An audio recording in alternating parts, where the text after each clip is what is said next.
Alright guys, welcome back to another video. Today we will be discussing how FDR handled his four major roles as president. So let's see whether he nailed it or he failed it. First up, we have the Commander-in-Chief. The president leads the US Armed Forces, and for FDR, that became very real on December 7th, 1941, when Japan attacked Pearl Harbor. The next day, FDR asked Congress to declare war.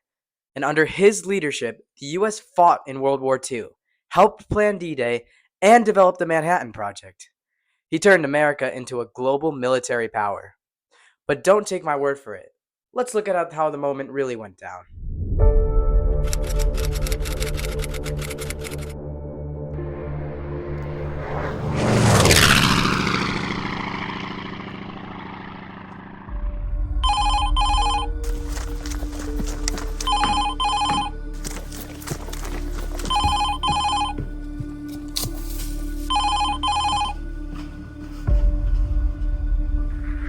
Mr. President. Yes? This is Colonel Robinson, reporting from Pearl Harbor. We're being bombed. Oh, by who? We think it's the Japanese. Based on the flags we saw on the plane. Did you not prepare for this attack? No, I wasn't prepared. How could I? This was a surprise attack. Well, why would they attack now? I'm not sure. Oh my God. Mr. President, this is a clear attack against the U.S., and we will not stand for it. Well, of course not. Colonel? Colonel? Colonel?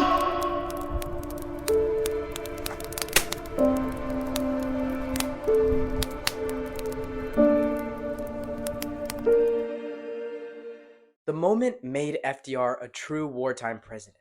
He built alliances, grew the military, and led the nation to victory. But not everything was heroic. In 1942, he signed the Executive Order 9066, forcing Japanese Americans into internment camps.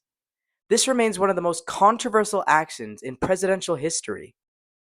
Next, Chief Executive and Administrator. This means running the federal government and signing executive orders.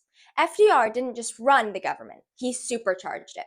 During the New Deal, he created agencies like the Works Progress Administration, Civilian Conservation Corps, and Tennessee Valley Authority to fight the Great Depression. He issued hundreds of executive orders, putting people back to work, reforming the economy, and expanding federal programs. But not everyone was a fan. Critics argued FDR made the presidency too powerful, stretching the limits of what the executive branch could do. As chief diplomat, FDR represented America on the world stage. During World War II, he met with leaders like Winston Churchill and Joseph Stalin. He was a key player at the Yalta Conference, making major decisions about how post-war world would look. He also helped create the United Nations. He was the first president to travel overseas during wartime to meet foreign leaders. Talk about diplomacy on hard mode. But some of those alliances had consequences.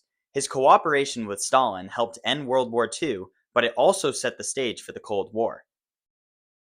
And finally, Chief Legislator. Congress writes the laws, but the president signs or vetoes them, and FDR loved signing. During his presidency, he pushed massive New Deal legislation through Congress, and these laws tackled unemployment, banking reform, infrastructure, reshaping America for decades. He also gave his famous fireside chats, which were radio speeches that explained the legislation directly to the people. He basically turned politics into sort of a live podcast. But there was a big misstep. When the Supreme Court struck down some New Deal programs, FDR tried to pack the court with justices who would vote his way. But the Congress said, no. FDR redefined what it meant to be president. He expanded executive power like never before. Hey, this isn't your project. Give me the glasses. Mike. He guided America through war and crisis, and he left behind a complicated but legendary legacy.